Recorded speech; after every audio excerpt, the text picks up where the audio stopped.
राज्याला हादरवणाऱ्या काही बातम्या। या बातम्या पाहिल्यानंतर नाती एवढी क्रूर का झाली आणि आपल्याच प्रियजनांच्या जीवावर का उठली हा सवाल प्रत्येकाला पडेल। ही चार दृश्य आपण वेगवेगळी पाहतोय, चार वेगवेगळ्या बातम्या। पुण्यामधली बातमी, आईनं आपल्या जुळ्या मुलांची हत्या केली।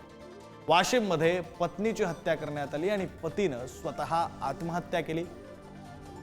इकडं बार्शीमध्ये पत्नीचा मारहाणीत मृत्यू झाला आणि त्यानंतर पतीनं स्वतःचं जीवनही संपवलं। नाशकामध्ये पत्नीची हत्या करून पतीनं आत्महत्या केली आणि त्याच्यामुळे नाती इतकी क्रूर का होत चालली आहेत हा प्रश्न आता विचार करायला भाग पाडतो। पुण्यामध्ये जुळ्या मुलांची वाढ नीट होत नसल्यानं आईनंच त्यांचा खून केला। घराच्या छतावरील पाण्याच्या टाकीत जुळ्या मुलांना बुडवून मारलं। पुणे सोलापूर रस्त्यावर थेऊर परिसरातली ही धक्कादायक घटना आहे। तर जुळ्या मुलांना टाकीत बुडवल्यानंतर महिलेनं आत्महत्येचाही प्रयत्न केला। लोणी काळभोर पोलिसांनी महिलेला अटक केलेली आहे, तर तिच्या भावानं लोणी काळभोर पोलीस ठाण्यामध्ये फिर्याद दिली। आरोपी महिलेचे पती सांगलीतील एका बँकेमध्ये कामाला आहेत। सध्या ती माहेरी राहत होती।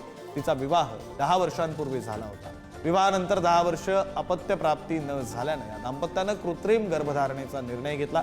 टेस्ट ट्यूबद्वारे तिने 2 मुलांना जन्म दिला। जुळी मुलं 2 महिन्यांची होती, त्यांची वाढ नीट होत नव्हती आणि म्हणून महिलेनं हा प्रकार केला।